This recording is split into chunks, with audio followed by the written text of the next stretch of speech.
দেখতে পাচ্ছেন ভাঙড় বিধানসভার অন্তর্গত ভগবানপুরে এখানে আইএসএফ বনাম টিএমসি দুই পক্ষে উত্তেজিত অবস্থা। এখানে এর উপলক্ষে এখানে দুই তরফের উত্তেজিত অবস্থা। এখানে টিএমসির খয়রুলের লোক তারা প্রকাশ্যে এসে যে স্টেট তৈরি হচ্ছিল, গেট তৈরি হচ্ছিল, সেই গেট এসে ব্যানার ছিঁড়ে দিয়েছে এবং সেই গেটটাকে ভাঙচুর করছে। এ নিয়ে আইএসএফের তরফ থেকে তারা অভিযোগ জানিয়েছে এবং এখানে আপনাদের আজকে আমাদের এখানে একটি সামাজিক কর্মসূচি আগামী 23 তারিখ রবিবার ভগবানপুর অঞ্চলে 58 নম্বর বুথে একটি রক্তদান শিবির হওয়ার কথা ছিল। রীতিমতো ওখানে যে রক্তদান শিবিরকে কেন্দ্র করে কাজ আমাদের চলছে, প্যান্ডেল হয়েছে, গেট হয়েছে, সব কিছু ঠিকঠাক আছে। এটা একটা মহা উৎসব। এখানে কম বেশি 800 জনের একটা ক্যাপাসিটি ছিল যেখানে আমরা রক্ত দেবে। ঠিকঠাক থাকার পরে হঠাৎ করে আজকে আমরা সকাল থেকে দেখছি যে দফায় দফায় একটা অশান্তি পরিবেশ তৈরি হচ্ছে। আমাদের এই মেন রোডে যেখানে আমরা থানা পারমিশন নিয়ে আমরা পারমিশন করিয়েছিলাম, সে গেট করলাম, দেখলাম একদল দুষ্কৃতীরা এসে তারা ব্যানার টানারগুলো ছিঁড়ে দিল এবং একাধিক মানুষ তারা বারবার যারা এই শান্তিপ্রিয় মানুষ আছে, টোটাল এই গ্রামবাসী এখানে আছে, সকলকে তাড়িয়ে নিয়ে যাচ্ছে। সব মিলে একটা বিশৃঙ্খলার পরিবেশ তারা করতে চাইছে। তারা কারা? দেখুন, অভিযোগ শাসক দলের দিকেই যাবে। শাসক দল কোনোভাবে চাইছে না যে বিধায়ক নওশাদ সিদ্দিকী সাহেবের উপস্থিতিতে তারা শান্তিপ্রিয় সৈনিকদের দ্বারাই এরকম একটা সামাজিক কাজ হোক, এটা ওরা চাইছে না।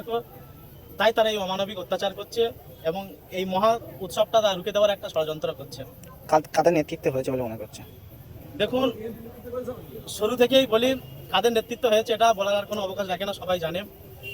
আজকের বিধায়ক নওশাদ সিদ্দিকী সাহেব তিনি যেভাবে তার আদর্শে যেভাবে সাধারণ মানুষরা গ্রহণ করছে, তার আদর্শ বঞ্চিত চাকরি প্রার্থী থেকে শুরু করে মুর্শিদাবাদের মানুষ থেকে শুরু করে পুরুলিয়ার মানুষ থেকে শুরু করে ইভেন ভাঙড়ের মানুষ, প্রতিটা মা বোন বিধায়ক নওশাদ সিদ্দিকী সাহেবকে একটা ঘরের পরিবারের একটা সন্তান মনে করছে এবং প্রতিটা মানুষ ছোট 8 থেকে 80 আমরা তাদেরকে প্রাণ দিয়ে ভালোবাসি এবং শাসক পরিবার এটা টের পাচ্ছে যে বিধায়ক নওশাদ সিদ্দিকী ভাঙড়ের বিধায়ক মাত্র 5 বছর দায়িত্ব পাওয়ার পরে তিনি যেভাবে স্বচ্ছ রাজনীতিটা মানুষের কাছে তুলে দেওয়ার চেষ্টা করছে, তাতে করে দুর্নীতিগ্রস্ত যারা ছিল শাসক পরিবার তাদের ঘুম উড়ে গেছে। তারা হাড়ে হাড়ে টের পাচ্ছে যে বিধায়ক নওশাদ সিদ্দিকী সাহেব যদি আরো 5 বছর ক্ষমতায় থাকে তাহলে বালিশ এবং বিছানা দুটোই কেড়ে নেবে, যার কারণে একের পর এক এই অমানবিক অত্যাচার করছে। আমাদের এই যে ন্যায় কাজ, ন্যায্য কাজ, সামাজিক কাজ, সে কাজগুলো তারা বাধা সৃষ্টি করছে। কোথায় হয়েছে? যেখানে আমরা আছি এই পিছনে আপনারা দেখবেন যেখানে প্যান্ডেল আছে, এলাকার নামটা কি বলেন? এলাকার নাম হচ্ছে ভগবানপুর অঞ্চলে 56 বুথে। আসলে কারা যে এটা করছে আমরা বুঝতে পারছি না এবং তাদের বক্তব্যটা কি তারা আমরা এটা বুঝতে পারছি না। রক্তদান শিবির আটকাচ্ছে, ভারতের জাতীয় পতাকা উত্তোলন করার সময় আমাদের আটকানো হচ্ছে। এরা কারা? এদের বক্তব্যটা কি? একটা স্বাধীন রাজ্যে, স্বাধীন দেশে এই সমস্ত কাজগুলো করছে কিভাবে? দিন শেষে মনে রেখে দেবেন যে এই অন্যায়, এই অবিচারের জবাব জনগণ কিন্তু একেবারে অক্ষরে অক্ষরে দেবে। 2026-এ এরকমভাবে ষড়যন্ত্র করে ন্যায্যকে ন্যায়কে আটকানো যায় না, আজকের দিনেও যাবে না। কারণ আমাদের নেতা হলো বিধায়ক নওশাদ সিদ্দিকী সাহেব, আমরা তারা শান্তিপ্রিয় সৈনিক। আমরা গণতান্ত্রিক প্রক্রিয়ায় পরবর্তীতে এই অনুষ্ঠান করবার জন্য আমাদের যা করার দরকার আমরা আইনের সহায়তা নিয়ে আমরা সেটা করবো। আপনার নাম আর পরিচয়? নাম তো নিশ্চয়ই আপনারা জানেন সবাই, কি নাম? এমডি আলামিন মোল্লা। জিজ্ঞাসা করবে কি হয়েছে দিদি, কি বুঝতে না এবার বলুন। আমি একটা আইএসএফের সদস্য। আমার শরীর খারাপ, আমি ঘরে শুয়েছিলাম। আমার স্বামী ওখানে গিয়েছে ব্যানার টাঙাতে, ওখানেই সবাই ধরে ফরিলি লোকেরা এসে আমার স্বামীকে মারধর করেছে। তা আমার খবর দিয়েছে, আমি এসেছি, আমি লাঠি লিয়ে গিয়েছি। তা সব যেতে দেখছে না, টিএমসি সদস্যরা দাঁড় করিয়ে মারটা খাবিয়েছে। নামটা যেটা বলতে পারলে নামটা বলবো। মারলো কেন? আমার স্বামী আইএসএফ করে বলে ওই জন্য মেরেছে। আইএসএফ মারলো কেন? রক্তদান শিবির আটকানোর জন্য ওরা চেষ্টা করেছে, সকালবেলা হুমকি দিয়ে গিয়েছে, সে কথা ওরা মানিনি বলে তারপরে বিকেলবেলা গিয়ে যখন ব্যানার টাঙায় তখন ওকে নামিয়ে ওরা উল্টো পাল্টা মেরেছে। মারার পরে আবার ফের এই পাড়ায় এসে হুমকি দিয়ে গিয়েছে।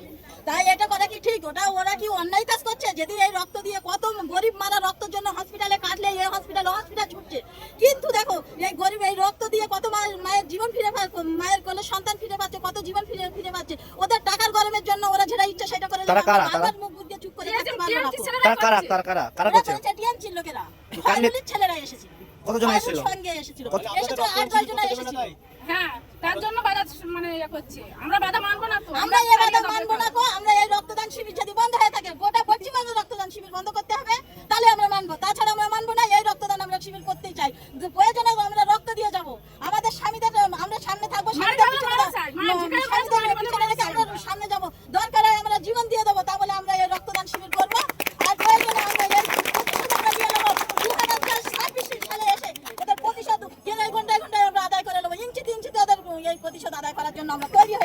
কজনকে মারধর করেছে আপনাদের? আমাদের একজনকে মারধর করেছে, আর এগুলো পালিয়েছিল, ছুটে চলে এসেছিল। ওরা ছিল 4 থেকে 5 জন ছিল, ওরা অনেক ছিল বলে ওদের কাছে পারবে না বলে ওরা ফিরে এসেছে। আপনার নাম? আমার নাম রেক্সনা বিবি। আইএসএফ কর্মী। হ্যাঁ, আমি আইএসএফ কর্মী। যদি রক্তদান শিবির নিয়ে আপত্তি করে থাকে, তাহলে আমাদের কিরকম চাপে রেখেছে আপনারা বলুন। আমাদের সামান্য রক্তদান শিবির, আমরা তো অন্য কোনো পার্টির, এটা তো কোনো পার্টির না, এটা তো কোনো পার্টি কালানের চলছে না যে পার্টি নিয়ে ঝামেলা হচ্ছে, তা তার না। যদি সামান্য রক্তদান, কত মায়ের জীবন বলশূন্য হচ্ছে, সে খবর ওরা গদিতে বসে রাখে, সে খবর তারা গদিতে বসে রাখছে না। ওরা তো আরাম করছে, পার্টির টাকা খাচ্ছে, আরাম করছে।